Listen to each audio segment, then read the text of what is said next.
Om Ajnana-timirandhasya Jnananjana-shalakaya Chakshur-unmilitam yena tasmai Shri Gurave Namaha. Shri Chaitanya Manobhishtam Sthapitam yena bhutale Swayam Rupaha Kadamahyam Dadati Swapadantikam Vandeham Shri Guru Shri Yuta Padakamalam Shri Gurun Vaishnavamscha Shri Rupam Sagrajatam Sahagana Raghunathan Vitantam Sajivam Sadavaitam Savadutam Parijana Sahitam Krishna Chaitanya Devam Shri Radha Krishna Padam Sahagana Dalita Shri Vishakhamritamscha Nama Om Vishnu Padaya Krishna Prishtaya Bhutale Srimate Bhaktivedanta Swaminiti Namane Namaste Saraswate Deve Gaurvani Pracharine Nirvisesha Shunyavadi Paschatya Deshatarine Namo Mahavadanyaya Krishna Prema Pradayate Krishnaya Krishna Chaitanya Namane Gaurkrishe Nama He Krishna Karuna Sindhu Dina Bandhu Jagatpate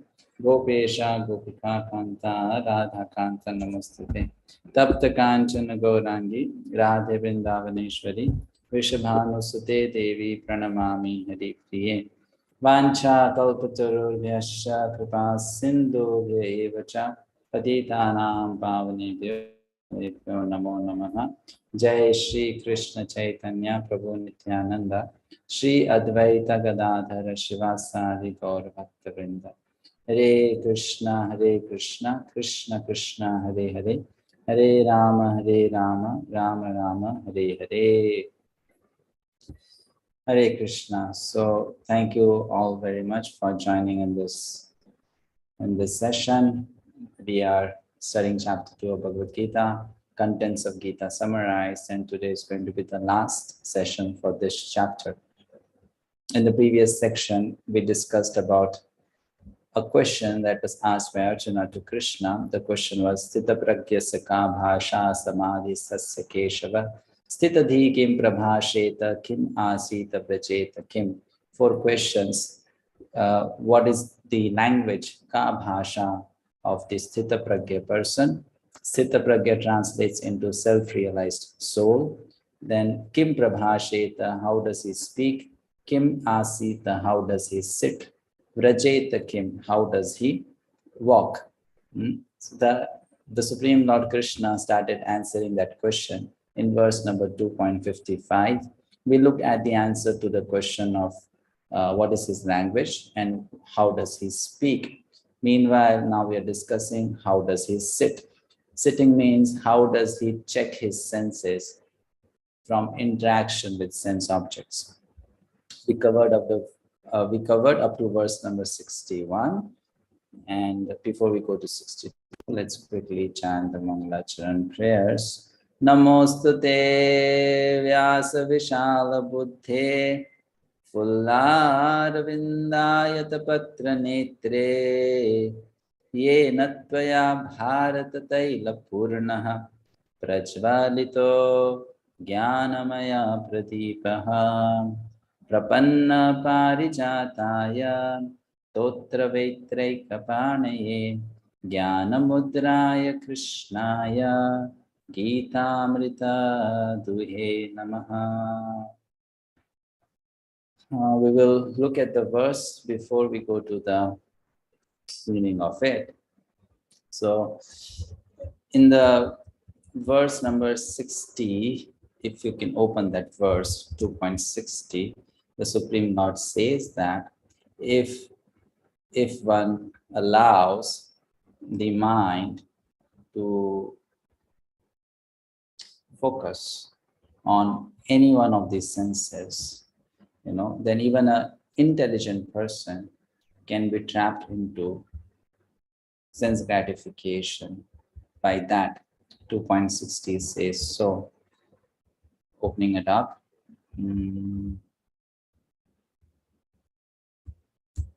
We discussed this previously. Yatato hi api kaunteya purushasya vipaschitaha indriyani pramathini haranti prasabham manaha. The senses are so strong and impetuous for Arjuna that they forcibly carry away the mind even of a man of discrimination who is endeavoring to control them. To give a simple example to explain this, let's think of a yogi who has decided to live materialistic life, live in seclusion, and practice austerity and sense control. So he has already decided that I want to be engaged in the act of self-realization. That's what he has decided to do. That's what he's determined to do. And that's how he has fixed his intelligence mind. However, if that person allows himself or herself to be distracted by some sense attraction, then that attraction can pull that person away from the determination to achieve the goal. Why so? Because as this verse says, the senses are so strong and impetuous that they forcibly carry away the mind. Like, again, another example, a more simpler one to explain. If a person decides to not see a certain sight because that sight is distracting in nature, even though a person has decided that I won't look in that direction again, or I won't look at that object again, but if somehow or other the eyes fall on that object and the eyes become attracted towards that object once again, then the eyes will forcibly carry away the attention of that person upon that object. Even if that person has decided, I don't want to see that particular thing. So what we understand is the senses can be checked externally, but they cannot be checked for long if we have not tried to control the mind as well. We need to control the mind also in order to have a prolonged sense control. If one does not do so, what will happen is explained in verse 62 and 63. Dhyayato vishayan pumsah sangasteshu prajayate sangat sanjayate kamaha kamat krodhopi jayate krodhat bhavati sammoha sammohat smriti vibhramaha smriti bhramshat buddhinasho buddhinashat pranashyati. So these two verses are like this. First is, while contemplating the objects of these senses, contemplating the objects of these senses means the sense has come in contact with a sense object. The eyes have come in contact with some shape or form. The ears have come in contact with some sound. The tongue has come in contact with some object which will give you taste, something like that. And when we start thinking about it, contemplating about it, a person develops attachment for them. A person begins to desire them. From that attachment, what develops? Lust develops. Lust can be translated into desire. I want it. And from that lust, anger arises. How it happens, we'll discuss further later. The next verse. From anger, complete delusion arises. What is meant by complete delusion? Complete delusion means a person becomes bewildered and a person forgets that I was supposed to do sense control. From delusion, bewilderment of memory is there. So the memory, which was in one sense fixed on the goal, becomes distracted from the goal. When memory is bewildered, intelligence is lost. Means the sense of discrimination is gone. What is good, what is bad? I should not be doing this because this is bad, and I should be doing this because this is good. And when intelligence is lost, one falls down again into the material pool. Means one engages in doing that activity once again. So these are 8 steps to the fall of a person from a spiritual platform to material platform, or the fall of a person who is trying to be sense controlled and engaging again in sense pleasure. These 8 steps can be studied using this flowchart diagram. First is dhyayataha.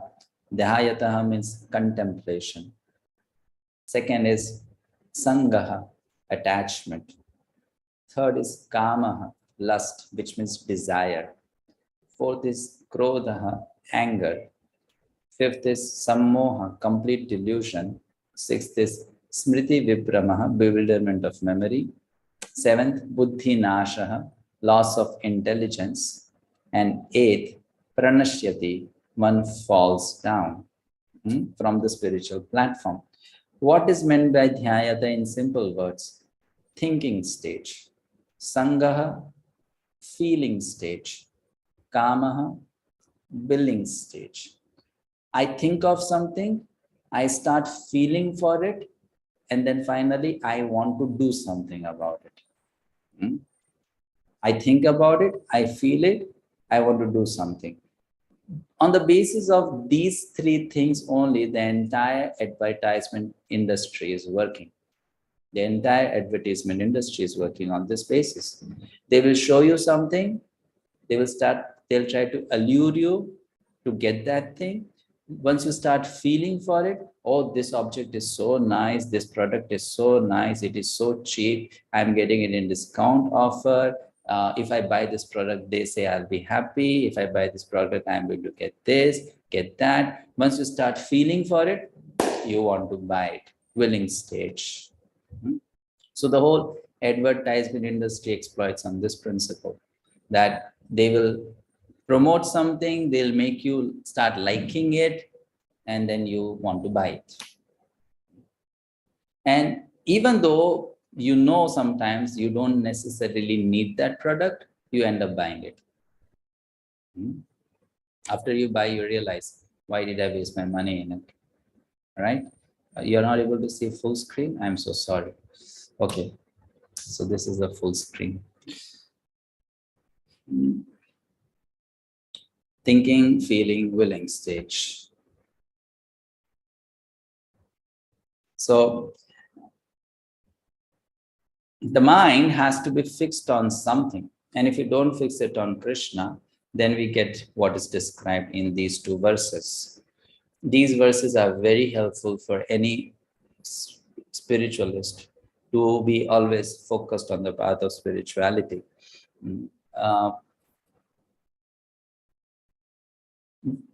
What is the solution to the problem? We'll discuss later.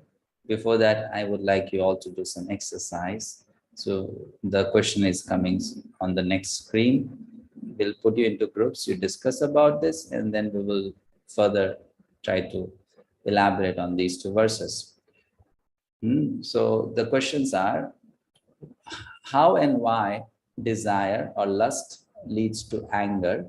And second, can you relate this process of downfall to your personal experience of giving into temptations? If yes, draw general principles and discuss the solution with your group mates. So here in this exercise, you have to discuss how lust leads to anger. And second, you have to think about your personal life and how in your personal life you give into temptations, whatever it may be, small or big. And this is how it happens with you. The process explained in these verses.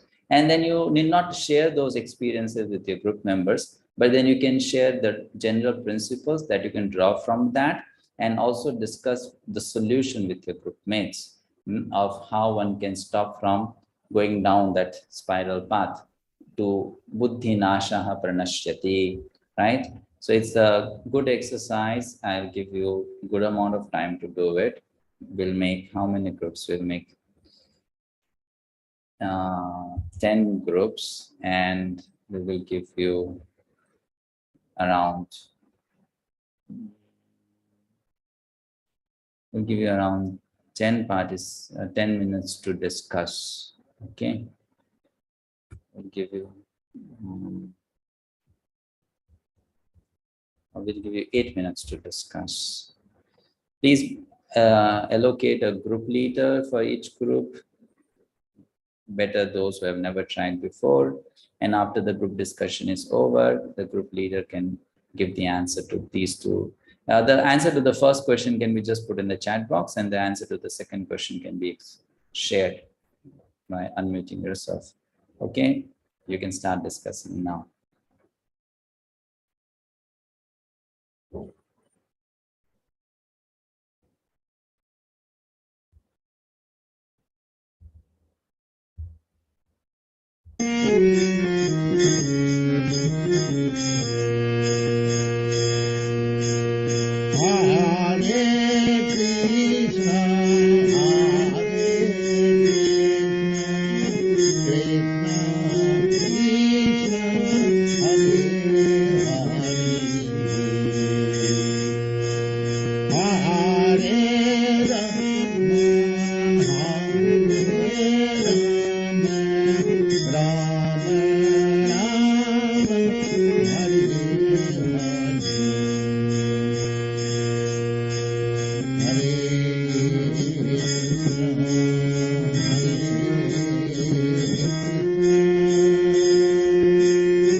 Okay, welcome back.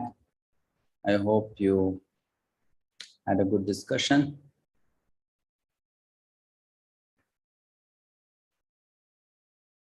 So the group leaders can raise their hand.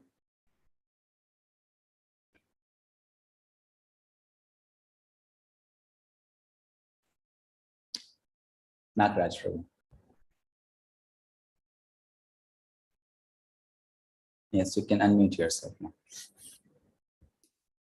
Thank you, Hare Krishna Prabhuji. We had a very good discussion. Quite a lot of points came out in our discussions.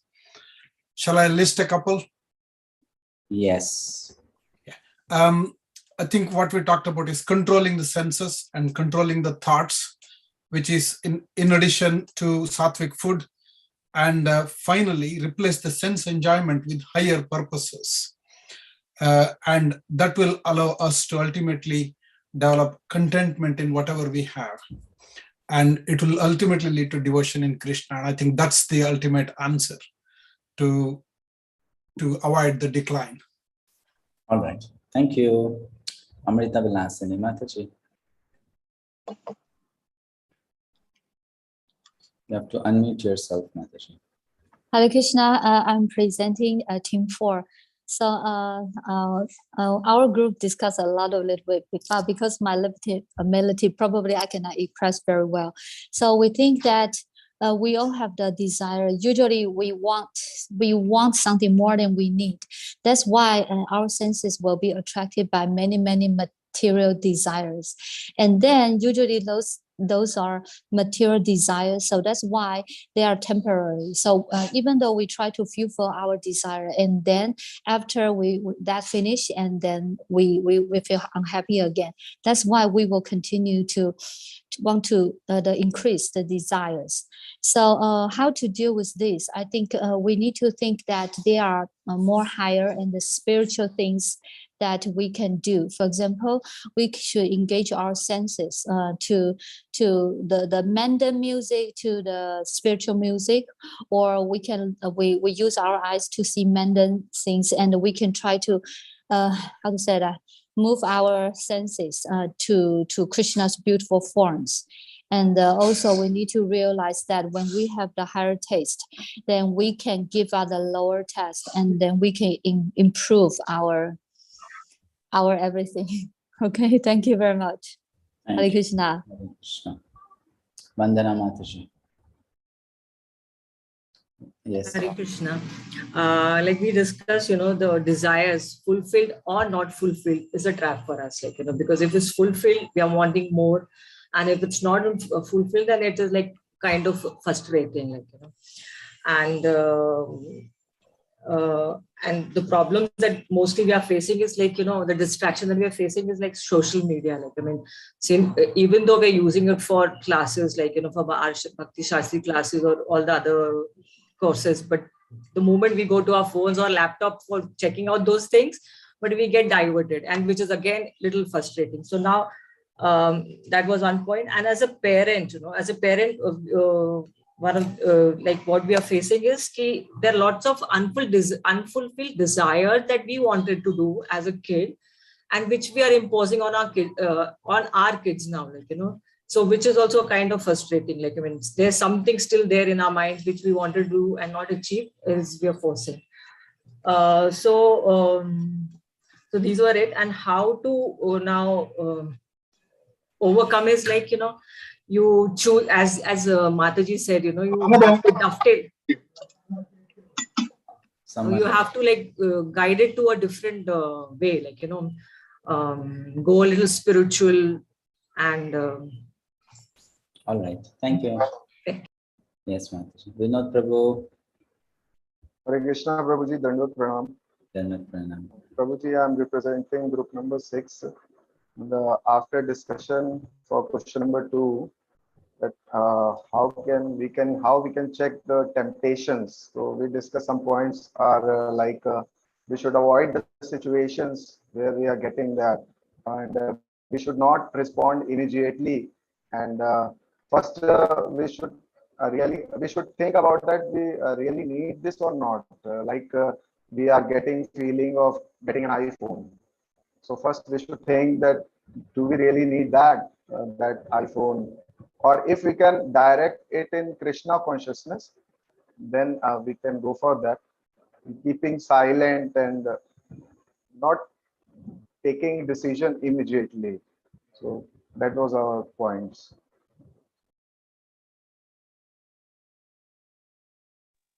Thank you, Prabhuji. Thank you so much. Pusha Mataji. Hare Krishna, Prabhuji. Dandavat Pranam.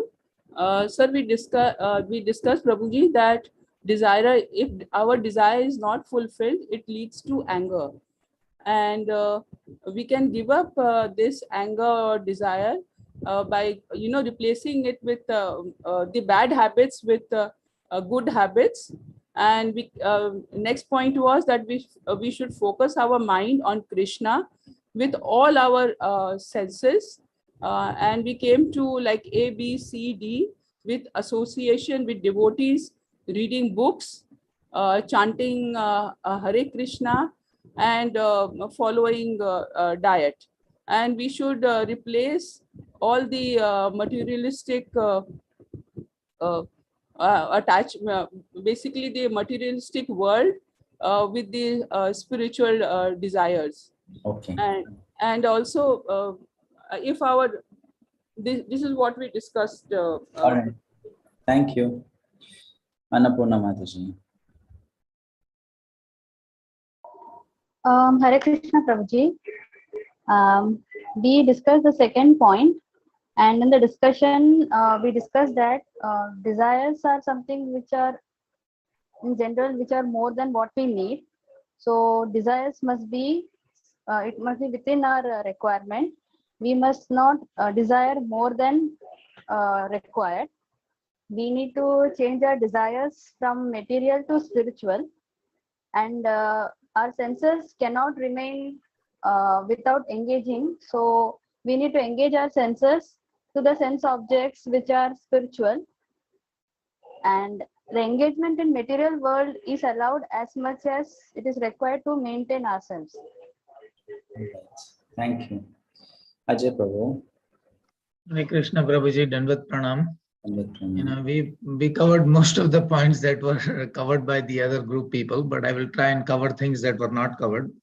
What we talked about is, we have to develop a vivek of discriminating between right and wrong, good and bad. Once you have that discrimination, then at least you will follow the right path. That is one thing. Second thing we talked about was to sharpen the intelligence, to discriminate this. So how can we sharpen the intelligence was again the same things, eating in the right food, sattvic food, controlling the desires and mind. But it is difficult to control the mind and desires. So how do we do that? And we talked about diverting the attention to and our senses towards Bhagwan. You know, that is the only way to control, because senses are difficult to control. So diversion other than control. Diversion towards Bhagwan and spiritual books and all those activities that lead us to spiritual growth. Thank you. Good points. Surya Krishna. Hare Krishna Prabhuji, representing room 3. Rather to contemplate on the desire that I want this, I want that, we should contemplate on what is the difference line between we need it and we want it. And this will come on, with intelligence, not with the material intelligence, because material intelligence will give us the arguments, yes, I need it, yes, I need it. And it will come with spiritual intelligence when we know that we are soul and the body is just a carrier. What I am wanting is really needed by my body to carry my soul or not. This was our understanding. Okay, thank you. Someone else is left? Pankaj Prabhu, are you left to share?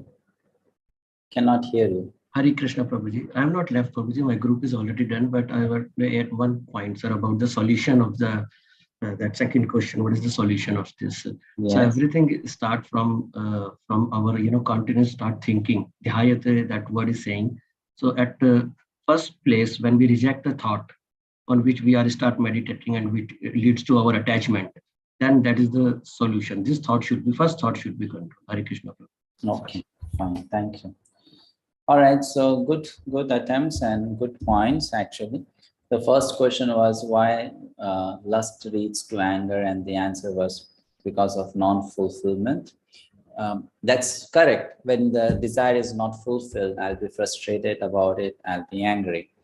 But then here, if you look at this sequence, it says that it will always lead to anger.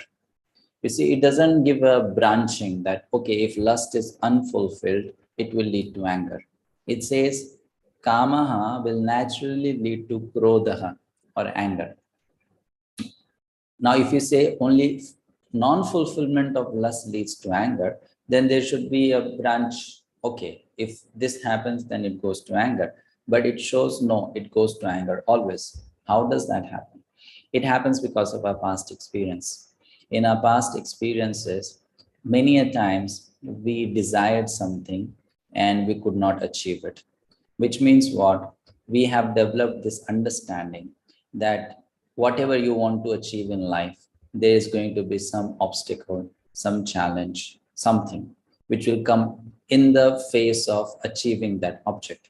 So anytime a new desire comes up, let's say I want this, I want that, anything comes up, along with that desire also comes a feeling of insecurity, a feeling of fear that I may not get it. It's going to come together with, it's a part of it. I want it and I may not get it. And that is the reason, before we actually come across an obstacle, we start anticipating an obstacle. This may be an obstacle on this, this may be another obstacle, this may be another obstacle. And have you seen people who sometimes become over worried or over concerned that, what I want, I will not achieve. They're always in a state of panic, always in anxiety and disturbance that this thing is there. My past experiences have been very bad and I'll get the same kind of experience now also. Then that becomes the reason for manifestation of anger. The feeling of anger may not be expressed by someone externally, but internally that feeling takes birth as soon as the desire takes birth. As soon as the desire is born, anger is born along with that. However, that anger will become manifest superficially when actually the desire is not fulfilled.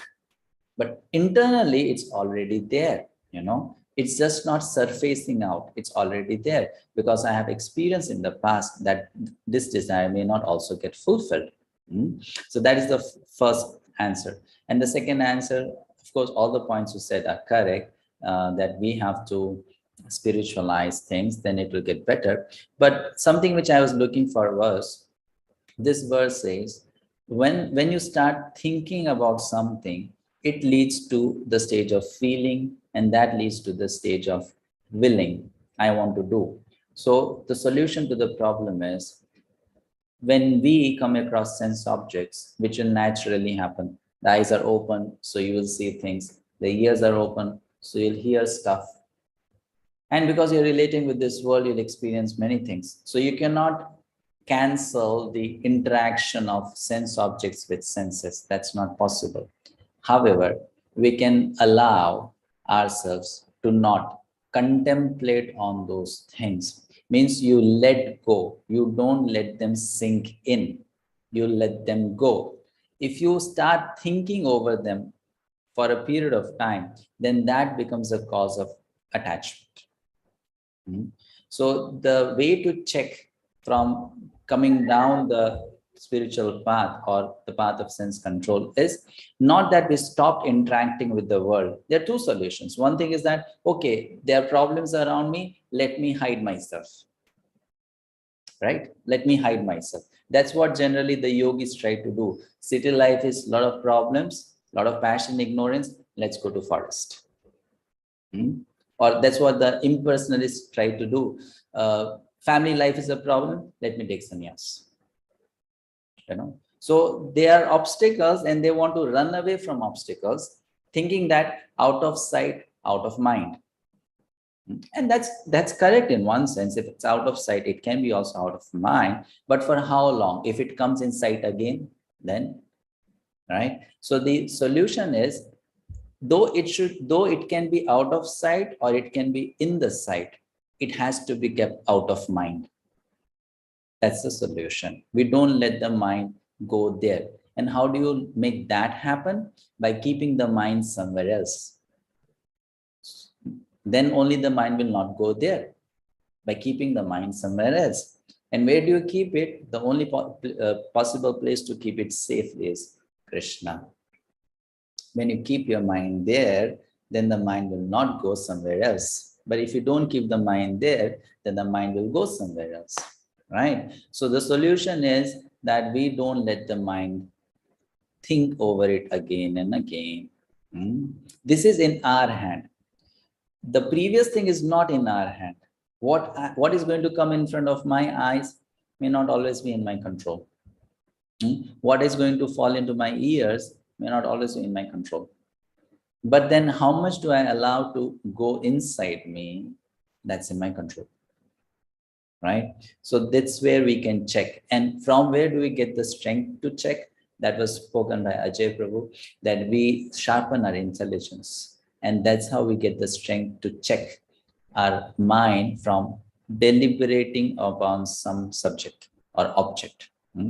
Not letting the mind to think over it again and again. That is how we stop this whole chain. Next section now. We will now go to verse number 64. Which is giving the answer to Arjuna's fourth question. How does he walk? How does he walk means, if required to engage the senses and bring them in contact with sense objects, how does that person do it? How does that person live an active life? The previous question was, how does a person withdraw? And this question is, how does that person engage? How does that person see? How does that person talk? How does that person smell, hear, engage actively in the material world? Raga dvesha vimuktaistu vishayanindriyaischaran atmavashyer vidheyatma prasadam adhikachati. 65. Prasade sarva dukkhanam hanirasyopachayate prasanna chetaso hi asru buddhi paryavatishthate. 66. Nasti buddhirayuktasya na chayuktasya bhavana na cha bhavayatah shantir ashantasya kutha sukham. Next verse. Indriyanam hi charatam yanmano no vidhiyate tadasya harati pragyam vayurnavam nivambhasi. Tasmad yasya mahabaho nigrihitani sarvashah indriyani indriyarthepyas tasya pragya pratishtita. Ya nisha sarvabhutanam tasyam jagarti samyami yasyam jagrati bhutani sa nisha pashyato munehe. Apuryamanam achala pratishtham samudramapah pravishanti yatvat tadvat kamayam pravishanti sarve. Oh, I'm sorry, missed it.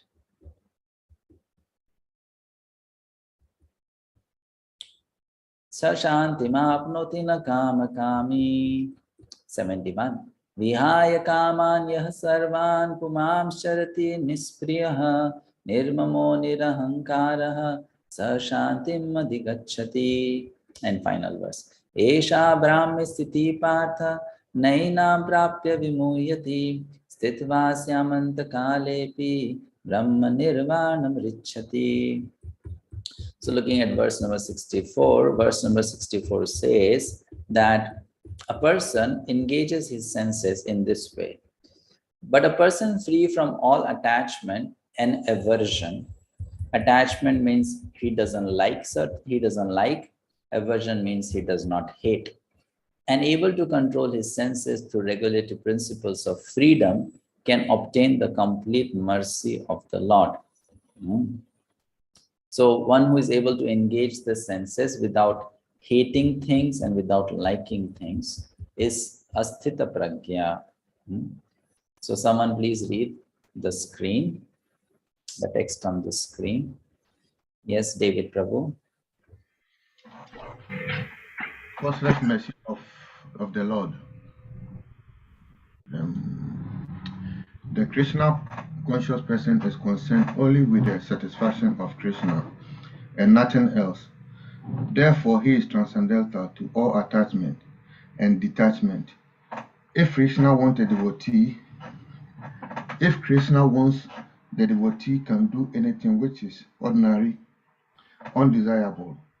And if Krishna does not want, he shall not do that which he will have ordinarily done for his own satisfaction. The consciousness is the careless mercy of the Lord, which the devotee can achieve in spite of his being attached to the sensual platform. Thank you. 2.64 pulpit. Correct. Thank you. So here it says that a devotee of Krishna may be attached to the central platform, which means a devotee may not be a sannyasi, but that person still can become free from attachment and aversion if that person tries to do everything for Krishna's satisfaction. This consciousness is the causeless mercy of the Lord. Prasade. Prasade means the mercy of the Lord. By that mercy, one is able to do everything without hatred and attachment. Next verse, 65. Prasade sarva dukkhanam hanirasyopachayate prasanna cheta hiyashu buddhai paryavatishthate. For one thus fixed in Krishna consciousness, the threefold miseries of material existence exist no longer. In such satisfied consciousness, one's intelligence is soon well established. Next verse. Nasti buddhir ayuktasya na chayuktasya bhavana na cha bhavayatah shantir ashantasya kutha sukham. One who is not connected with the Supreme in Krishna consciousness can have neither transcendental intelligence nor a steady mind, without which there is no possibility of peace. And how can there be any happiness without peace? Not possible to be happy without peace. Okay. Snehal Mataji, please read. no need to go to Himalayas. The yogis and others are trying to control the senses by force. I shall go to the Himalayas. I shall not see beautiful women. I shall close my eyes. You cannot control your senses. You don't need to go to Himalayas. Remain in Los Angeles and use your eyes to see Krishna. You're better than a person who goes to the Himalayas. You don't need to change your position. You don't have to control your senses forcibly, but you have to change the engagement, the status, and that will be very helpful. Lecture, Los Angeles. Yeah. Okay, thank you. So if we study properly, we'll come to understand from Bhagavad-gita that a devotee of Krishna might be on a very lower stage of devotion or bhakti yoga, but that person is considered superior to a yogi practicing yoga in the Himalayas, because that devotee is trying to engage the senses positively. To not allow the senses to be engaged positively or to repress the senses is an artificial way of controlling them. Because externally, by removing the objects of attraction from one's side, one can only be in the illusion that I have become a master of my senses. But the actual test is that when the objects are present in front of you, are you able to not be affected by them?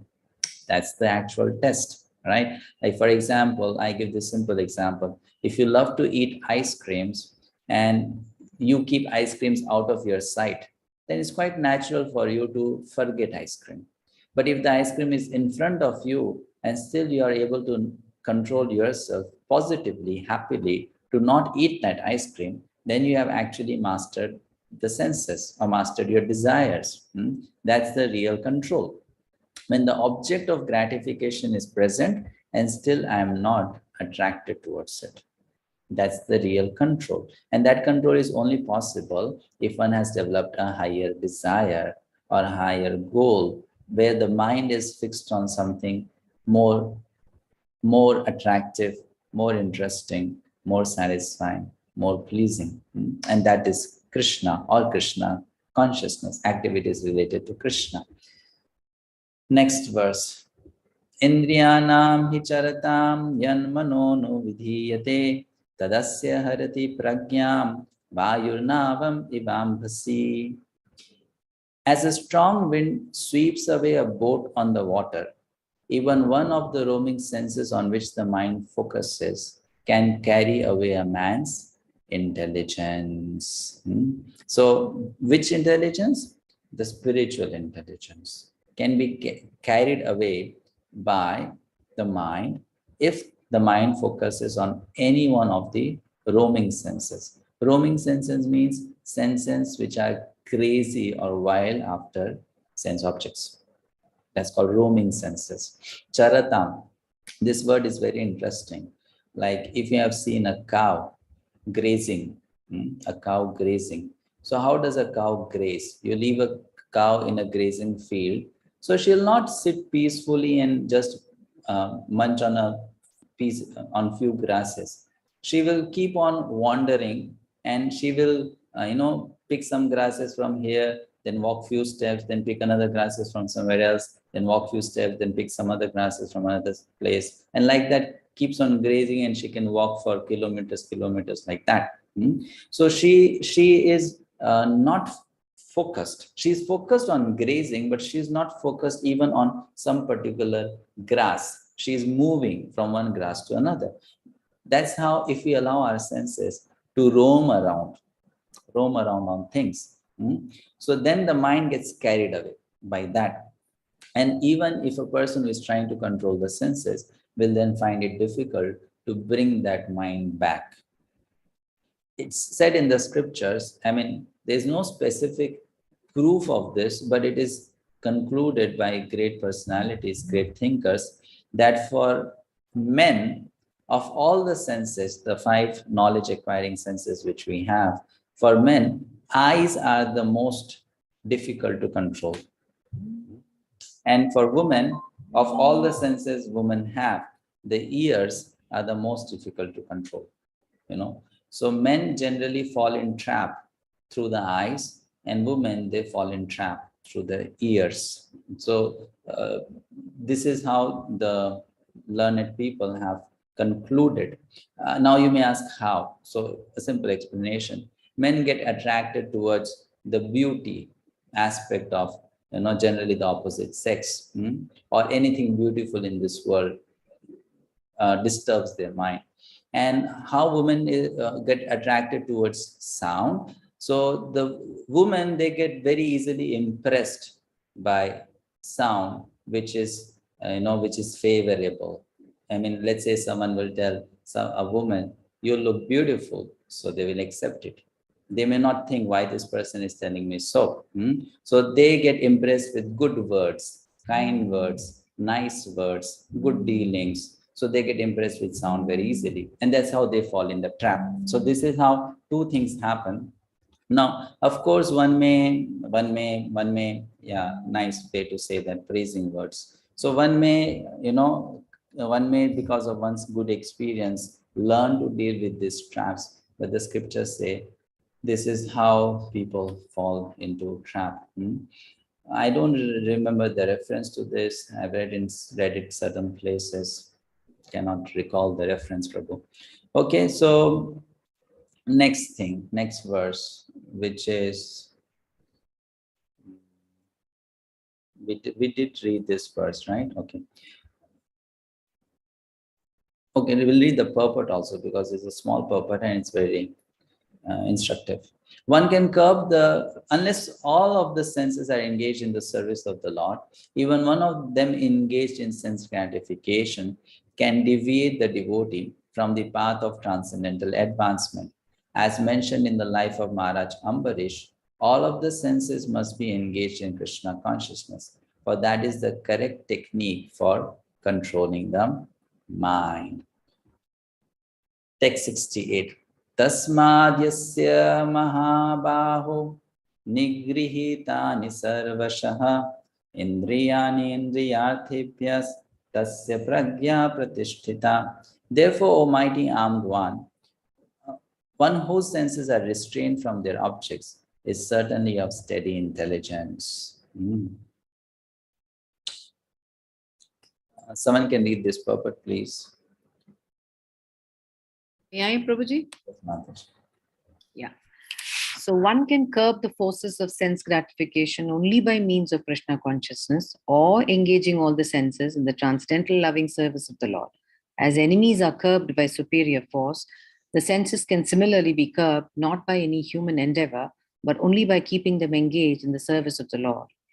One who has understood that only by Krishna consciousness is one really established in intelligence, and that one should practice this art under the guidance of a bona fide spiritual master, is called a sadhaka, or a suitable candidate for liberation. Hare Krishna. Hare Krishna, Prabhuji. Yes, Hare Krishna. Next verse.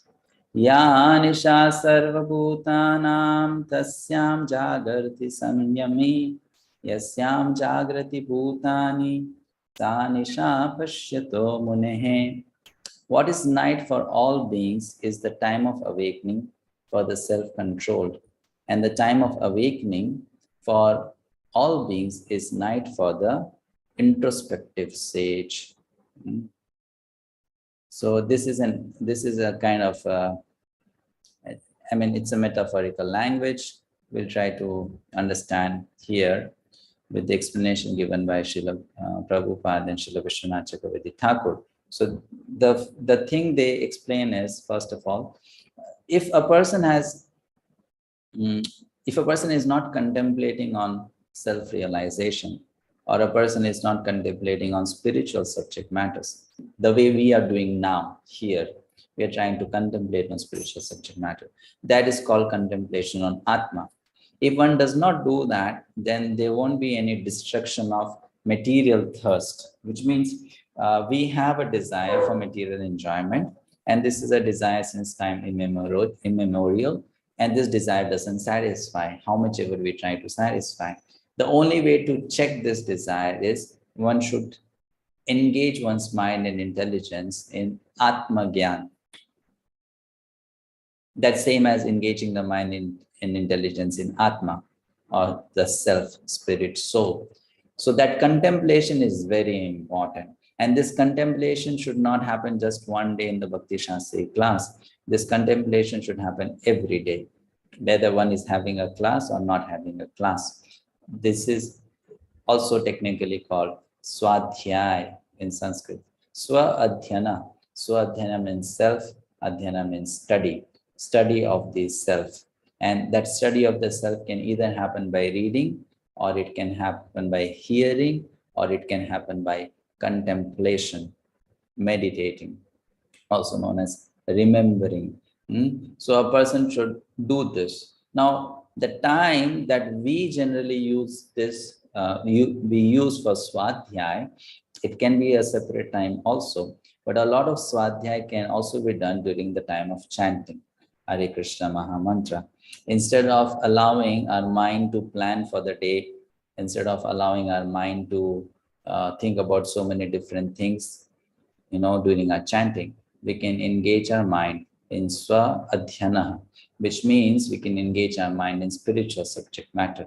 That is not the best chanting. The best chanting is to hear the holy name and just do that. But if one cannot do that because one has not yet developed the taste for the holy names, then instead of using our mind to think of material subject matters, we can use our mind to engage in spiritual contemplation. That can protect the mind from being attracted to material enjoyment. That is how it should be done. And this verse, then we spoke about two kinds of intelligence. I'll take your question later, Satyadeva Prabhu. So two kinds of intelligence. One is Atma Pravana intelligence, and the next is Vishaya Pravana intelligence. Atma Pravana intelligence means that intelligence which is naturally drawn towards self-realization. And Vishaya Pravana intelligence, it is that which is naturally drawn towards material activities for sense gratification. If you look at people, you can easily see this. Sometimes two brothers belonging to the same family, one can be so spiritually inclined and the other can be so materially inclined. And the person who is spiritually inclined, he does not at all understand why this materialistic brother of his behaves in a certain manner. And then the one who is materialistically inclined cannot understand why this brother of mine is wasting his or his time sitting idle doing some meditation. The reason is one is motivated by one kind of intelligence and the other one is motivated by another kind of intelligence. For one, planning can only happen in the direction of material life. How can I make my material life better? That's the only way that person can plan. And the other person can plan, how can I make my spiritual life better? That person plans in that way. So these are two kinds of intelligences. One is spiritual, the other is material. So for someone who has spiritual intelligence, activities of material intelligence is like a night. Night means you're not interested in it. You sleep in that, right? And a person who has material intelligence, for that person, activities of spiritual intelligence are like night, which means you sleep in that. It's true, isn't it? If you tell a person who is not a devotee to chant Hare Krishna, that person will actually sleep, not interested. Or you ask him to come for Bhagavatam class, that person will sleep, not interested. So, and for a devotee, if that person is a genuine devotee, then that devotee will not be interested in materialistic activities, right? Will not be interested. So if let's say a devotee happens to go to watch a movie and that devotee sleeps, then we should understand, okay, now some kind of spiritual advancement has been made, because that movie is no longer interesting now. So you sleep with that. So that is called spiritual intelligence. I remember, I'll tell you one story. Srila Prabhupada, when he was in Grihastha ashram, he had a friend, a very rich person. And he met Srila Prabhupada on the road. Prabhupada was walking to somewhere, and this person was in a car going with his wife. and his children to watch a movie. So when he met Srila Prabhupada on the way, he stopped the car and said, I can also take you along with me. I mean, we can buy a ticket for you and we can also take you for the movie. So Prabhupada said, no, I'm not interested. I don't want to waste my time watching a movie. And he said, no, you have to get in, we'll have a good time. So he forcibly met Srila Prabhupada, sit in the car and dragged him to the cinema hall. So Prabhupada reached the cinema hall and then he told that person, you see, you are okay with wasting your 3 hours, but I'm not okay with this. So I'm going back. So then he reached the cinema hall and from there he walked back to his house or office, whatever it was, So he was not interested in seeing that movie at all, though it was a free ticket. So he was not interested. Like that's how a devotee would be, not interested in material activities, not at all. Because why? Not that that person is artificially trying to check himself or herself, but that person understands this is sheer waste of time. This time which I'll be spending in this activity can be used by me to achieve the goal which I want to achieve. So why waste my time? I have a bigger goal. And if I don't use my time to achieve that goal, then at the end of the day, I'm lost. So that person is fixed on that goal. And a materialistic person is fixed on this goal, that somehow or other, before you sleep, gratify your senses. If you have done that, you had a good day, right? If you have done that, then you had a good day and you can sleep peacefully. But a devotee does not think like that. So these two kinds of intelligences are there, and the spiritual intelligence can be developed. Atma Pravana, that kind of intelligence can be developed. We'll come to know about that more in chapter 3 and 4, how to develop that intelligence. Okay, next verse. Verse number 70. Apuryamanam achala pratishtam samudramapah pravishanti yatvat tadvat kamayam pravishanti sarve sa shantim apnoti na kama kami. We have only 2 verses left and we may have questions after that to reply. So I think we can take a break for a few minutes before we complete these 3 verses. Right? After that, we won't have a chance to take a break. So maybe.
Okay, so welcome back. We are discussing verse number 70 of chapter 2. Very interesting verse. A person who is not disturbed by the incessant flow of desires that enter like rivers into the ocean, which is ever being filled but is always still, can alone achieve peace, and not the man who strives to satisfy such desires. Very, very interesting verse, and very, very instructive also, that it makes it very practical to achieve the goal of sense control easily. It says that the desires, the objects of sense gratification will come to us. Why they will come to us? For two reasons they will come to us. One is because we are in the material world.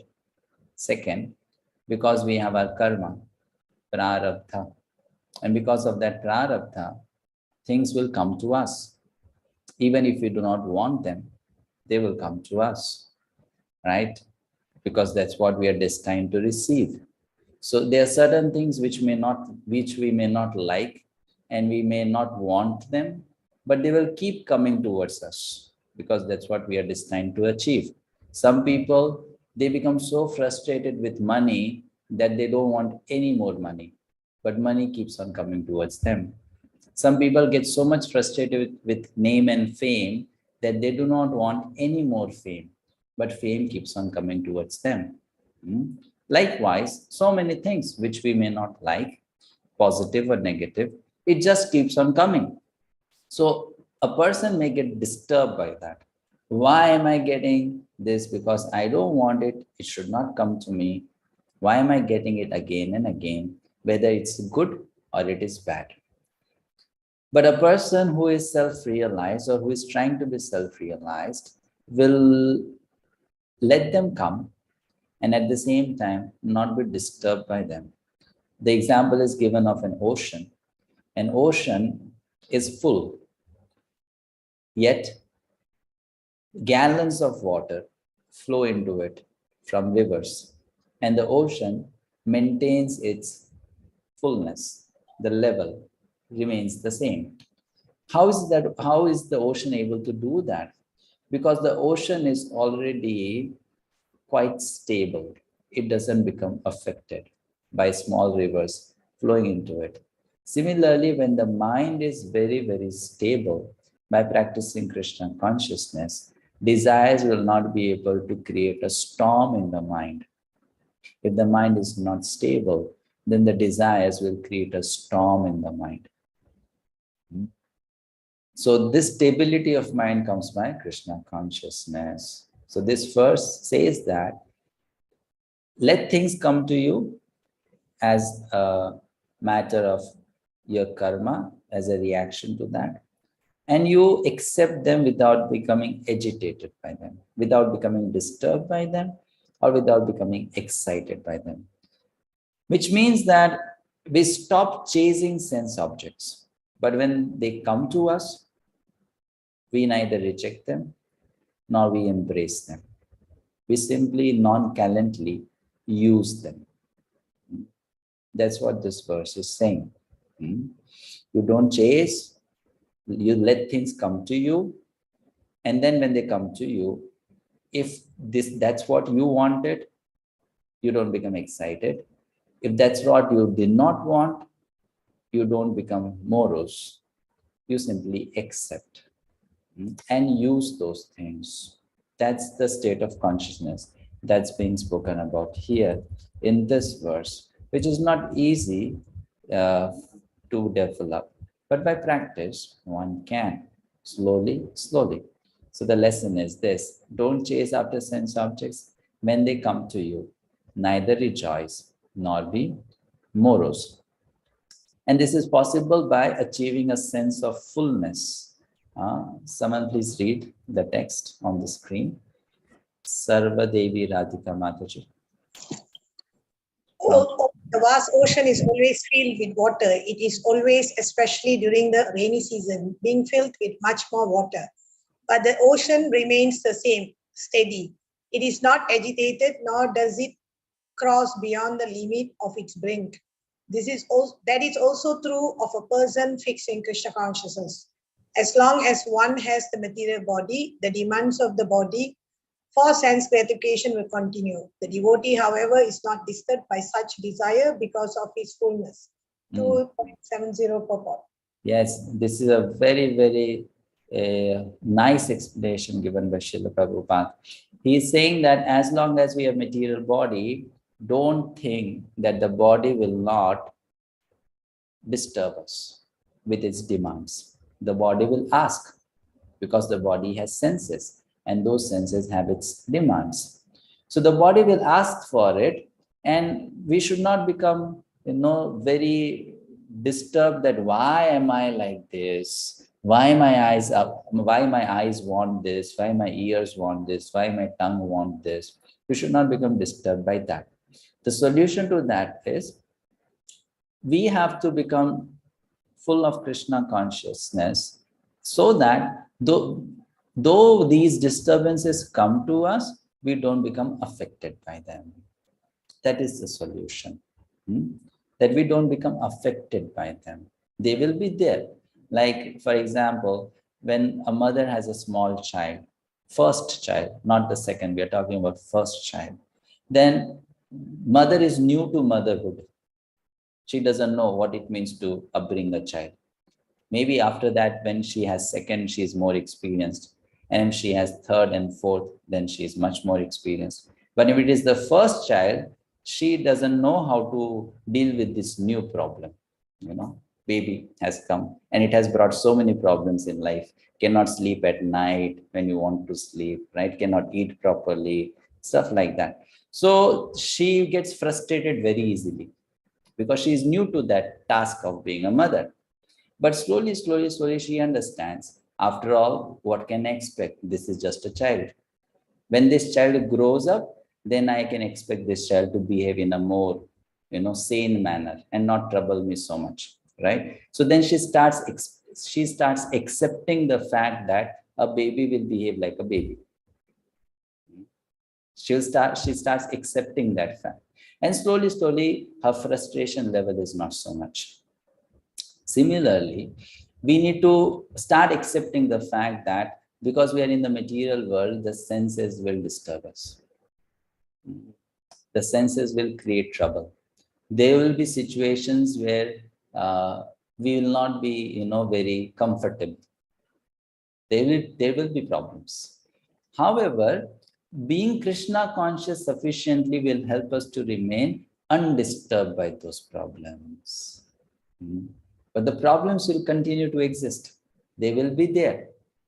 But being Krishna conscious, one will not become disturbed by those problems. That is the solution. One doesn't become affected by them. Srila Prabhupada says here, because of fullness, the heart is empty without Krishna consciousness. And when we become Krishna conscious, the heart becomes full. The heart becomes full. That's how one then achieves that steadiness. Someone else can read this. Yes, Anju Mataji. Hare Krishna, Prabhuji. Steadiness to peacefulness. Desires may come to him like waters of the rivers that flow into the ocean, but he is steady in his activities and he is not even slightly disturbed by desires for sense gratification. This is the proof of a Krishna conscious man, one who has lost all inclinations for material sense gratification, although the desires are present, because he remains satisfied in the transcendental loving service of the Lord.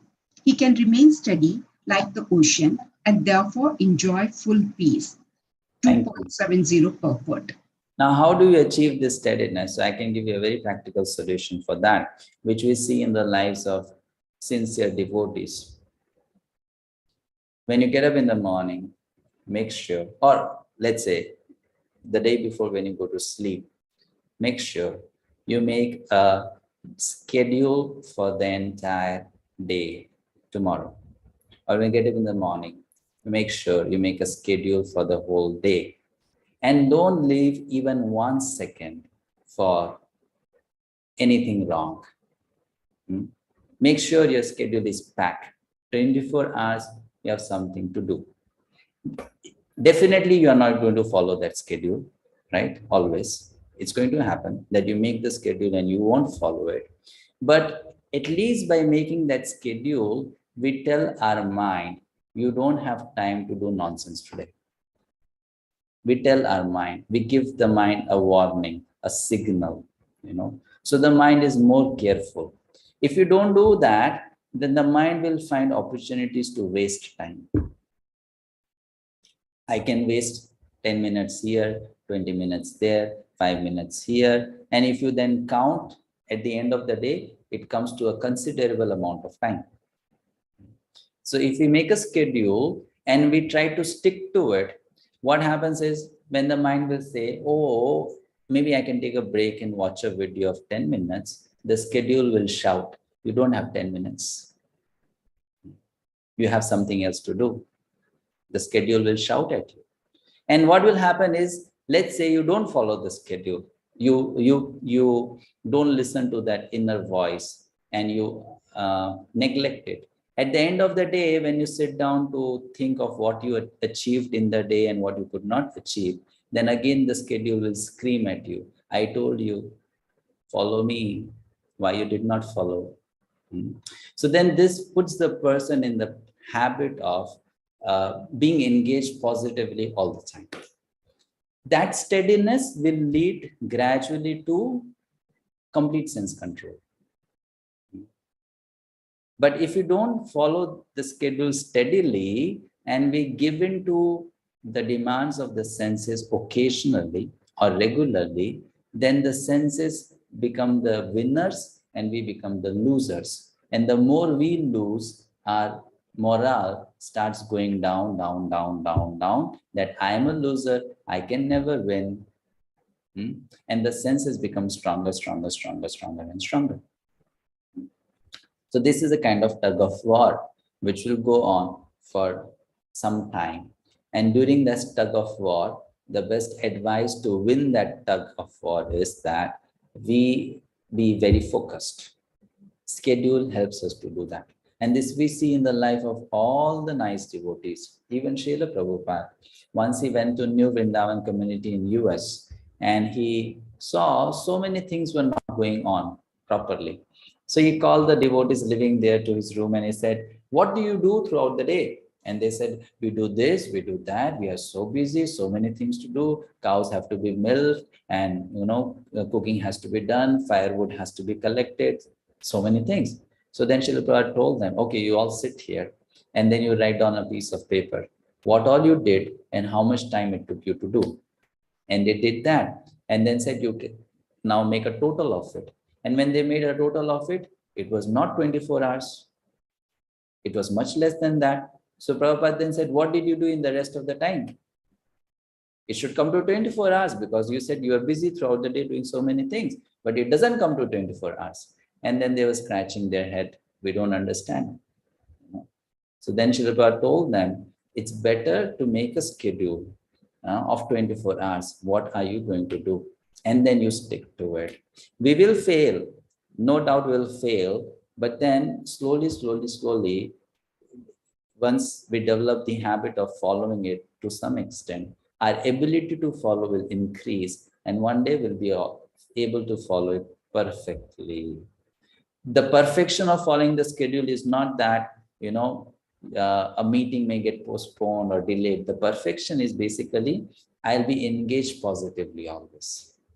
Not that I'll be able to strictly follow the schedule that 10 a.m. breakfast should be done, so it cannot become 10:05 or 9:55. We are not talking about that perfection. We're talking about being positively engaged, that perfection.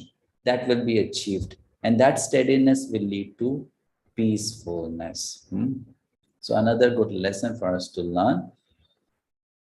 As long as there is emptiness inside, there will always be some kind of dissatisfaction and hankering. If we have dissatisfaction and hankering, which means we are empty inside. And that's why we are trying to fulfill that emptiness or fill up that emptiness by getting something. But for those who are devotees of Krishna, their heart is full of Krishna consciousness. And that's why they are not dissatisfied. Neither they want anything. They are full, they are complete. So we can understand. We have to cure that emptiness. Solution to that emptiness has to be achieved. That can only be removed by filling in the space with pure love of God. Right? Next verse. Okay, we can read this also. Satyadeva Prabhu, please read.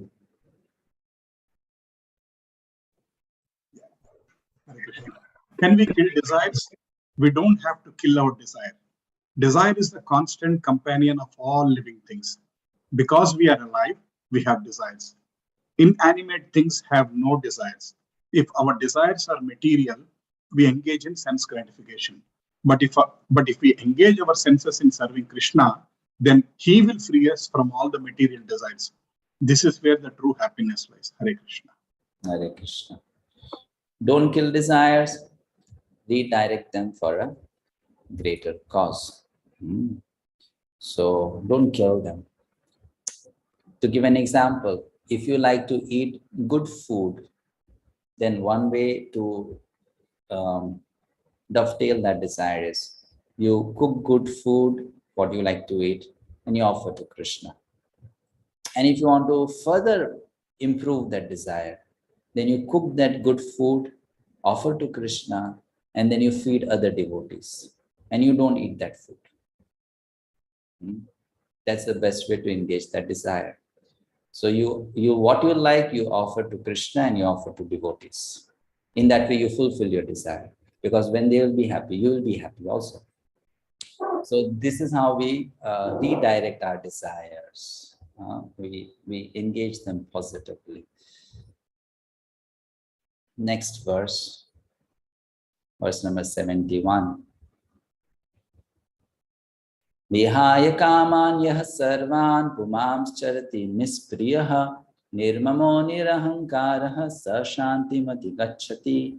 A person who has given up all desires for sense gratification, who lives free from desires, who has given up all sense of proprietorship and is devoid of false ego, he alone can attain real peace. So we discussed already how to become desireless. And the last verse, Esha brahme sthiti patha nainam prapta vimuyati sthitva syamantakalepi brahma nirvana vrichati. That is the way of the spiritual and godly life, after attaining which a man is not bewildered. If one is thus situated, even at the hour of death, one can enter into the kingdom of God. So what is Krishna saying is that if throughout one's life, if one did not become a sthita pragya, but somehow or other by some coincidence, even just few moments before death, one becomes a sthita pragya, then that few moments of practice of spirituality can take one to kingdom of God. That is how powerful this state is. Sthita pragya, self-realized. If one can attain that state even few moments before death, one can become spiritually successful.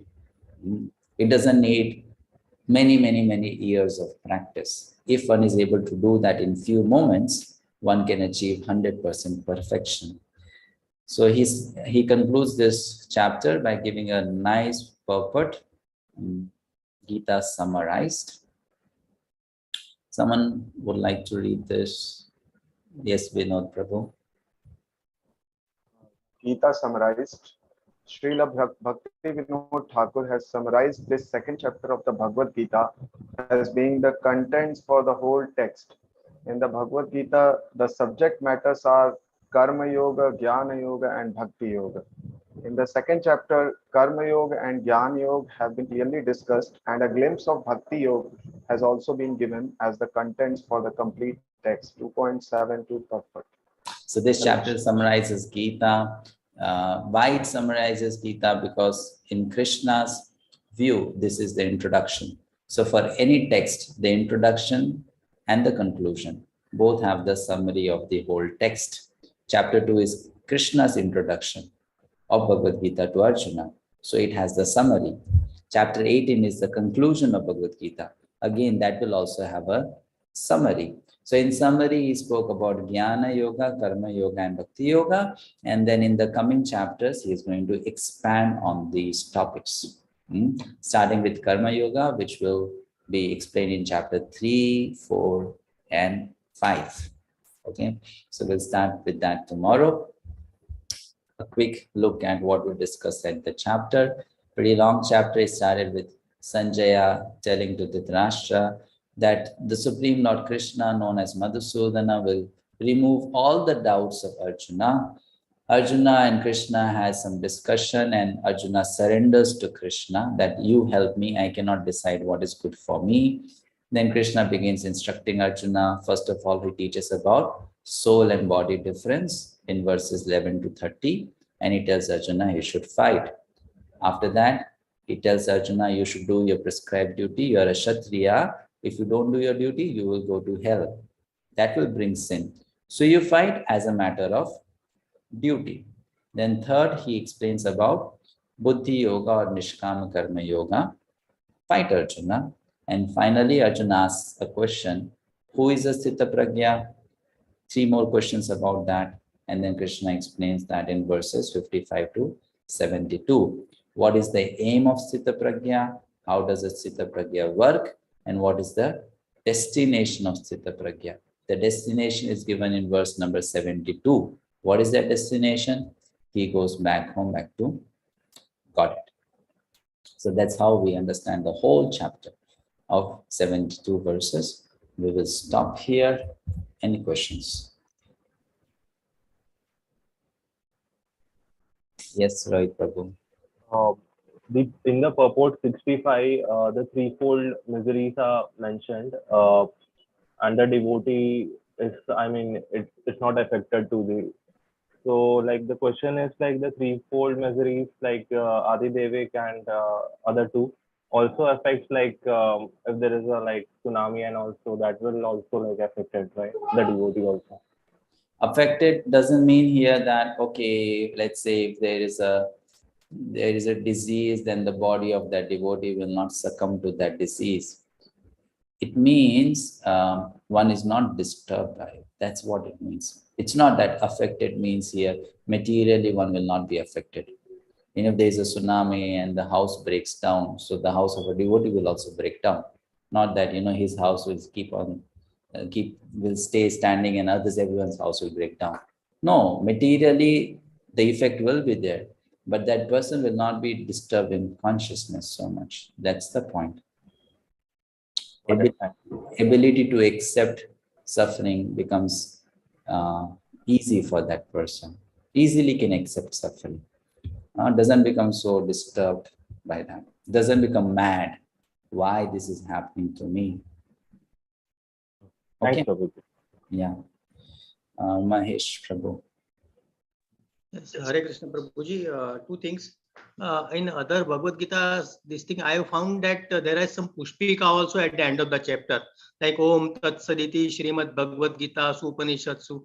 So why it is not there in our book? I mean, that is number one. And here also it is there, no? Thus ends the Bhaktivedanta purpose of second chapter of Bhagavad-gita. Okay. Here also, that generally that Sanskrit script, I have one in with me. I know that. So that's there, but what is the point there? Basically, it's like concluding it, right? So here also we are concluding is thus ends the Bhaktivedanta purpose on this chapter. So chapter name is there. In that also chapter name is there, like Vishwarupa Darshan Yogo Nam, right? That is there. Yeah. There also it is written Dwadash Adhyaya. Like here also it is written chapter 2, chapter title, right? Same, just in English. Okay. Yeah, another question. Will you put up the shloka list in our group? For memorization? Yes, please. I can put, no problem. Yes. And we can put the videos also to learn. Yes. Satyadevta Prabhu. Thank you, Prabhu. I have few questions, but I'll ask one, and based on the time availability, I'll ask later, Prabhu. So when we are talking about Nishkama Karma Yoga, you are explaining about that by giving up the results, one can also be eligible for liberation.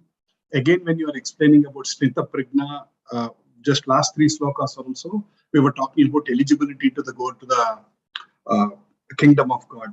But in these 2 situations, bhakti is not mentioned.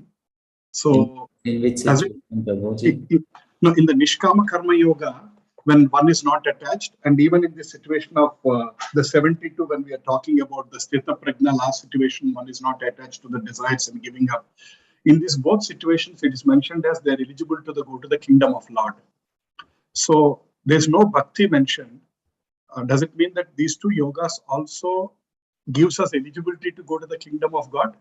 Nishkama Karma Yoga and Sthita Prajna situation? Okay, good question. So when we say Nishkam Karma Yoga, always talking about Sthita Prajna situation, which means some kind of yoga is there. Bhakti is there. Bhakti is not the dominating factor, but bhakti is there. When we say the word yoga, actually the word yoga means bhakti only. But it's not the dominating factor. Like when you say Nishkam Karma Yoga, bhakti may be 10%, Nishkam Karma can be 90%. Right? But bhakti is there. Without bhakti, there is no possibility of making spiritual progress. So the next thing is when it says one person can enter into kingdom of God, then we should know the kingdom of God is very great. It doesn't say one can enter into Golok Vrindavan. It doesn't say one can enter into Vaikuntha planets. It says just kingdom of God. Kingdom of God means it includes Goloka, it includes Vaikuntha, it also includes the spiritual sky known as Brahmajyoti. That is also kingdom of God, right? So one can enter into that spiritual realm. But by pure bhakti, which will be explained in chapter 8, 9 of Bhagavad-gita, then one can enter into Goloka or Vaikuntha planets. That's the point, right? So Nishkam Karma Yoga will bring liberation from material life. That's where kingdom of God is mentioned. Yes. Yes, those who want to leave can leave. Yes, Prabhu, next question. Unmute, please. Yeah. Thank you, Prabhu. Prabhu, the second question is, so being a family man or family situations, so we are always into some kind of sense gratification, pulls us in with the family, children, social obligations, many things going on.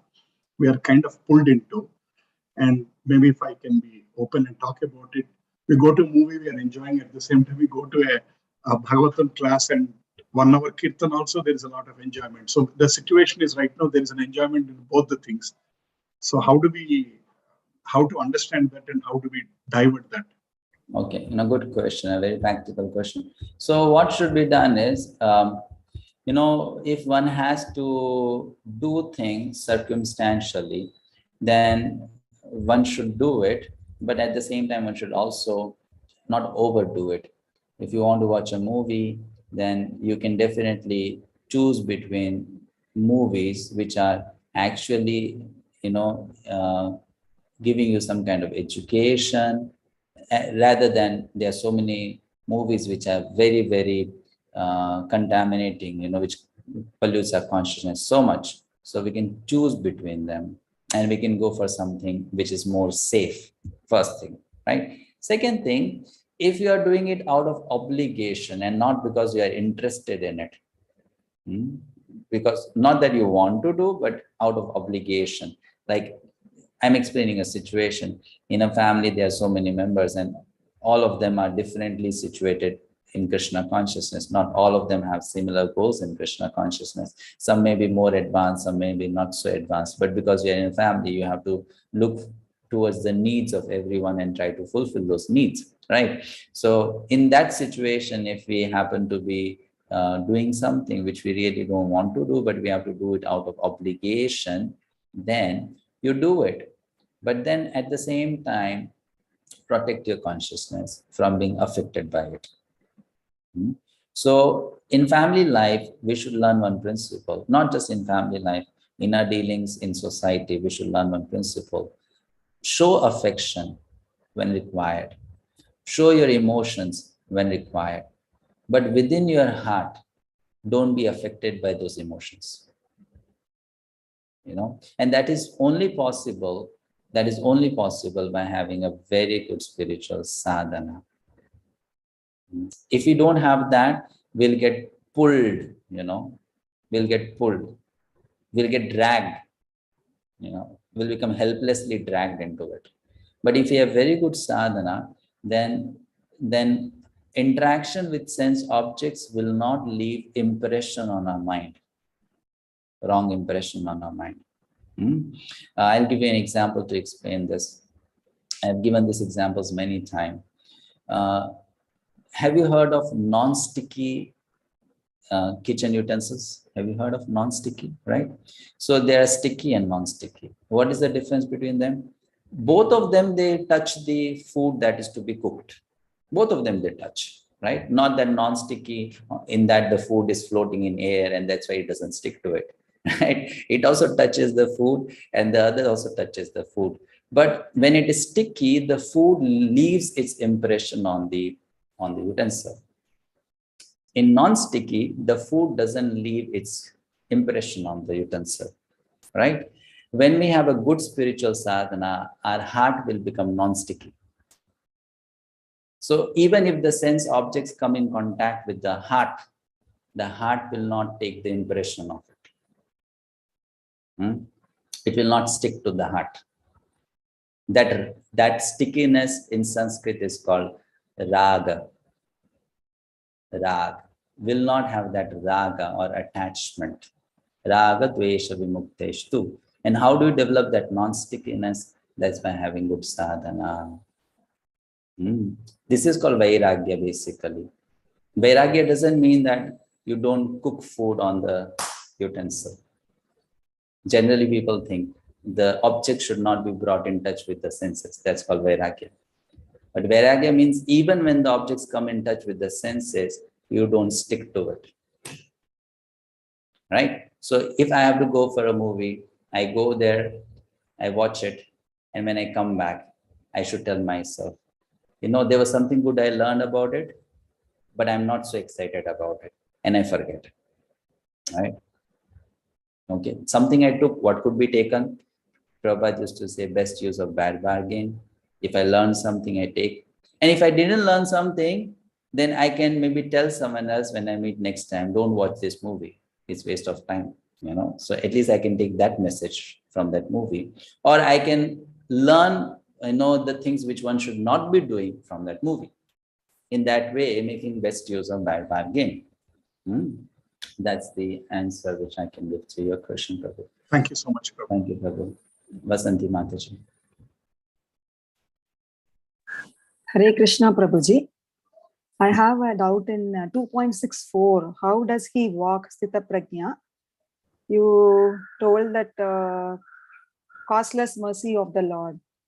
I just have a doubt. If I want to explain it to a student or a person Sthita Prajna, how to explain this how does he walk concept? Okay, the how does he walk basically means how does he engage his senses in different activities. So a person engages his senses in different activities without becoming attached to those things. And that is only possible by the mercy of the Lord. That's why the prasadam adhikachati thing comes there. That, like, take example of Yudhishthira Maharaj. Yudhishthira Maharaj became the king of the whole world, right? Now, in that situation, Narad Muni comes and speaks to Yudhishthira Maharaj. Though you are the emperor of the whole world, you are still such a humble person. How is it possible that you are such a great personality and you are still so humble? And then he says, this is only possible because it's a contradiction. It's a contradiction. So he says, this is only possible because you have received mercy of Krishna. That power doesn't make you go crazy. Otherwise, power should make one go crazy. But he doesn't become crazy. So this is special mercy of Krishna. So here the point is being emphasized is a devotee may engage in externally sense, gratification. It may look like a devotee is engaged in sense gratification. A devotee may allow senses to come in contact with sense objects, but a devotee still doesn't become contaminated by that. And that is only possible by Krishna's mercy.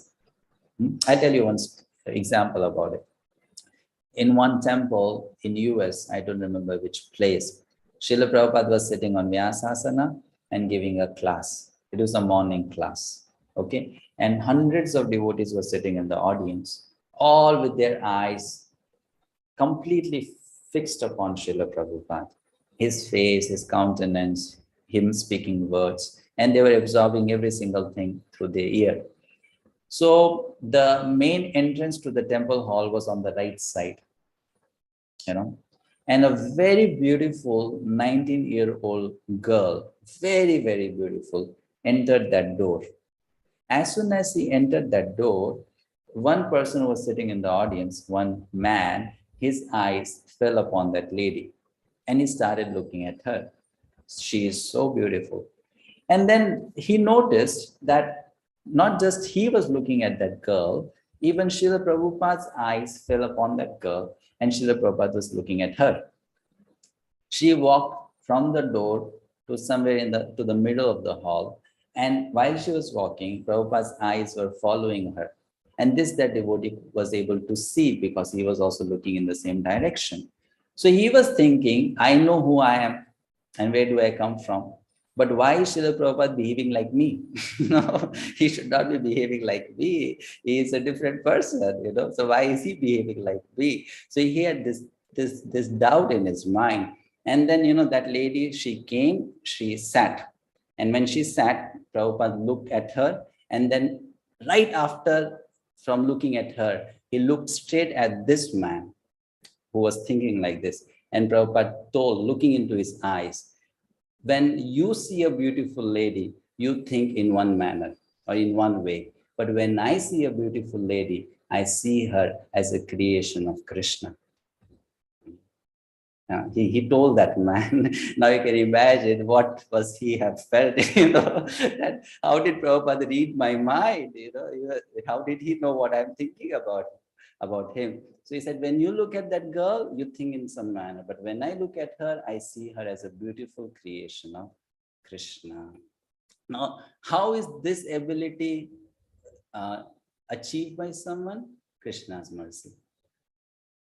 This is how a Sthita Prajna walks, engages the senses. Now, Srila Prabhupada did not close his eyes. Okay, a beautiful girl, let me close my eyes. No, he let the eyes see her, right? He let the eyes see that beauty. But instead of thinking, how can I enjoy that beauty? He was appreciating Krishna. That Krishna made this beautiful girl. And what will be the second thought behind that? If she is so beautiful, how beautiful would be Krishna, right? So that's the second thing. If she is so beautiful, then how beautiful would be Krishna, who created her, So pure devotee thinks like that. Sita Pragya.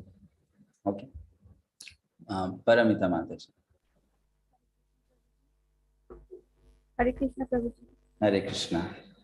Prabhuji, in purport 2.72, it is mentioned that 𝗪𝗵𝗁 Maharaja attained this state of life just a few minutes before his death. So, yes. Please elaborate. I could not hear you clearly. What next? 𝗪𝗵𝗁 Maharaj. Yeah. He attained this state of life just a few minutes before his death. Yes. So I want to know that what was done by him. What was done by? Okay. So basically, Srila Prabhupada is giving an example here because the verse says, even at the moment of death, if one is able to develop this consciousness, then one can attain to Godhead, that state of life, right? So what did he do? Well, the story goes like this. He was in heaven fighting for the demigods. Because he was a very good warrior, the demigods had invited him to fight on their behalf. So after he fought and he won the battle for them, he asked them, what's next in my life? The demigods, they said, you don't have much time to live. You just have few seconds to live. So 𝗪𝗵𝗁 Maharaj then said, then I should immediately go back to planet Earth because I don't have much time and I have to use this time to go back home, back to Godhead. So he came from heaven to planet Earth and he fixed his consciousness on Krishna. How he could do that? Because he had practiced doing that throughout his life. So then he fixed his consciousness completely on Krishna. The moment of death came and he went back home, back to Godhead, right? So we'll study that in chapter 8. That kind of consciousness doesn't come by accident. It has to be cultivated. Throughout one's life, one has to practice it. Then at the moment of death, one can withdraw oneself from all those things which happen in one's life. Just like 𝗵𝗁𝗵𝗹𝗹. This is very important for us to learn because we are not monks. Most of us are not monks. And even those who are monks, we don't really live the life of a monk so much because we live in the city. We don't live in the forest. We live in the city, which means you have to interact with the material world so much, right? You have to travel, meet people. So it's almost the life of a normal person. So for us, we have to learn from personalities like Pitamaha Bhishma, that how, if we like, we can withdraw ourselves from all things that are going on around us. That we need to learn from them. Bhishma Pitama also did. He was such a great fighter. He had such a responsible position. He was belonging to a great dynasty and he had done so much for that dynasty. And he was a master of so many subjects. But when his moment of death came, he withdrew his mind from all of those experiences, incidents, grudges, feelings of friendship with people. And he just focused his mind 100% on Krishna. That ability to withdraw comes by practicing it throughout one's life. So that's how they become successful. Next question. Prabhuji, what is nirvana? Nirvana means ending the process of materialistic life. So I want to know, is it death? Nirvana? No, nirvana doesn't mean death. Nirvana means you stop material life. That's called nirvana. So we can attain nirvana when we are living. One can attain that state of nirvana while living also. And what's the difference between Brahma Nirvana and Brahmi Sthiti? Brahma Nirvana and Brahma Sthiti are two terms which mean, Brahma Nirvana means one ends one material life when one doesn't begin one spiritual life. Brahma Sthiti means one ends one material life and is also firmly situated in one spiritual life. Just like you can understand in this way, material life is negative, spiritual life is positive. In between there is zero, neutral. So Brahma Nirvana means coming from negative to zero. That is the philosophy of Buddhism. And Brahma Sthiti means going from zero to positive. Okay, so that's Brahma Sthiti. So I stop acting materially, but I also start acting spiritually. That's called Brahma Sthiti. And Brahma Nirvana means I stop acting materially, but I am not acting spiritually. Like, to give you an example, we believe in non-violence, but non-violence is not our goal. We believe in non-violence and practice non-violence because it is the means to come closer to Krishna. Goal is Krishna, but non-violence is a means. But for the followers of Buddhism, non-violence is the goal. Right? That's the goal. I want to be a non-violent person, but be non-violent for what reason? No answer to that. Just be non-violent. Right? So in the material world also, don't you find people who will say, be kind, be loving, be compassionate, be selfless, have all the good qualities. And if you ask them, why have all these good qualities? Just to be a good person. But if you ask a devotee, why you want to have all these good qualities? Because if I have these good qualities, I become more dear to Krishna. Right? So that's positive. Yes. And it is mentioned that actual life begins after the completion of this material life. Does it mean that while we are doing this material life, we can't start the spiritual one? Does it mean so? We cannot start it 100%. That's what it means. What we can do something, but we cannot do 100%. Cannot do 100%. We can do something.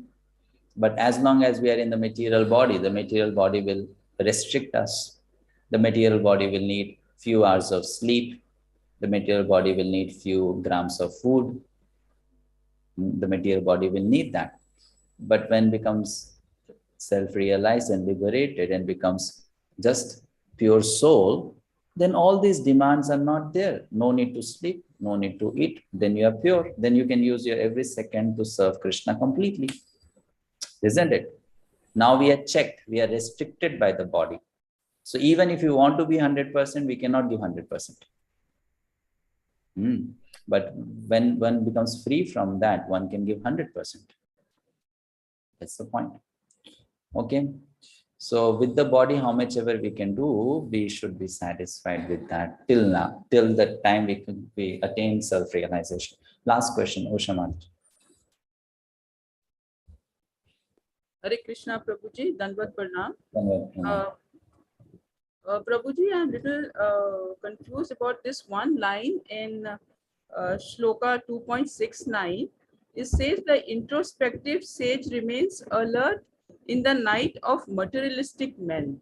Why is he always thinking of materialistic men, and he can still be not think of them and still be in Krishna consciousness? Why he has to think of materialistic men? Who, Madhuji? Alert of materialistic men. Who? The sage. It says the introspective sage remains alert in the night of the materialistic men. It remains alert in the night, not alert in the activities of materialistic. At night, but why has he be? Why he has to be alert? I don't understand. Don't take the literal meaning there. It has a metaphorical meaning. The materialistic people, they engage in some activities, right? Okay, so they are not engaged in certain activities. Which are those activities? Spiritual activities. So for a materialistic person, spiritual activities are compared to night. For a materialistic person, spiritual activities are compared to night, because a materialistic person will not engage in those activities. To give an example, a materialistic person is not going to chant the holy names of God. So this activity can be called night for them. Night means when you are not awake, when you don't engage in something, that's called night, right? But introspective stage will be awake at that time, no? Because a introspective stage will be chanting. So here, when you read this verse, don't think of the day and night in the sense we think of day and night. It's a metaphor. Night means inactiveness. Alertness means activeness. So those activities in which a materialistic person is inactive, a sage is active. And those activities in which the sage is active, the materialistic people are inactive. That's what it means. Okay, fine. Like, even like in some of the festivals of Krishna, maybe even during Janmashtami, generally, or you generally keep awake the whole night and you chant mantra, or you have all various activities related to Krishna. So it's only a sage or only a devotee can do this, but a non-devotee and a materialistic person Yeah, but not be able to. correct. But don't take that meaning of night means awaking, staying awake in night, because materialistic people can also stay awake at night, but for different things. Right? They can But stay. not be Krishna conscious. That is the point to be taken, not the time, day and night. The point is activity is being mentioned here, not the timings, because materialistic people also stay awake whole night. They're drinking, they're dancing, they're playing, they're doing so many things. So here the activity is being spoken about, that those activities in which a devotee finds no interest, means a devotee sleeps, materialistic people find interest. And those activities in which materialistic people find no interest, a devotee finds interest, like that. Okay, 2 more questions. Satya Devda Prabhu. Prabhu, in the sloka 69, when you are explaining about Swadhyaya, you were saying something about when you are chanting and explained about Swadhyaya. I could not understand that. Would you mind repeating that, Prabhu? So Swadhyaya means thinking about this self. So I mentioned that when we are chanting the holy names, if we are not yet on the stage of just hearing the holy names and finding satisfaction and pleasure in that, and if our mind goes on to different materialistic plans, then we can fix the mind on what we studied and discussed from the Shastra, the scriptures. That is also called Swadhyaya. Okay, I read this verse in Bhagavad-gita. How can I understand it? What is the connection of this Gita verse to the next Gita verse? Like that. So instead of allowing the mind to go down to material thoughts, at least keep the mind on the spiritual platform. That is also Swadhyaya, that can be done. We don't recommend it to be the best thing to do, but it can be a transit point from material to spiritual, fully spiritual, thinking of Krishna's names only or hearing Krishna's names only. Yes, Prabhu. Last question, Kalpana Mataji. Hare Krishna, Prabhuji. Prabhuji, I would like to know how we meditate on Atma, what is the form of Atma? Meditation on Atma does not mean that we have to imagine Atma to be something and then draw a picture of it in the mind and meditate on it. Meditation on Atma means you use your intelligence to understand spiritual subject matters, and you use your mind to contemplate on that. That's called meditation on Atma. Can you cite some examples from great devotee, like your own example? How I am not a great devotee, but I can give you an example how to do that. As I mentioned, what we are doing in this class, when we are discussing about Atma, we're discussing about mind, intelligence, sense control, all that. That is also meditation on Atma. Yes. This is meditation.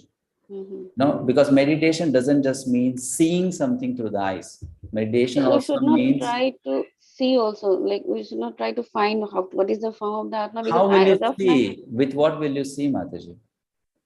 As of now, I just feel the consciousness and energy that we are getting from the soul. No, that's fine. But how will you see? If you say, I want to see, but how will you see? Will these eyes see the soul? They don't have the capacity to see.